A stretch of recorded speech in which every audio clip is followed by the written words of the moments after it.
hindi namin maatin na pag nawala kami dito sa mundong ito, yung mamanahin ng aming mga anak, ng aming mga apo at mga apo ng aming mga ay wala nang Pilipinas. Ang issue po dito sa ating mga usapin ngayon yung pananagutan. May mga tao pong pinangalanan.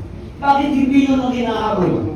Bakit yung ombudsman na dapat sumahabol sa mga pinangalanang matataas na opisyal ay hindi hinahabol yung mga pinangalanan? Ang hinahabol yung mga naglalahad. 13 anyos ako lumaban sa kalaban ng gobyerno.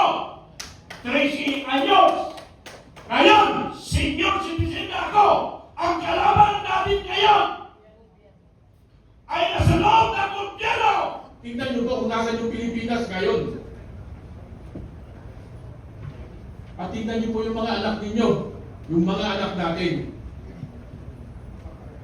Pag alis nyo sa umaga, titigan nyo maigi yung mga anak ninyo. Anong kinabukasan ang naghihintay sa kanila?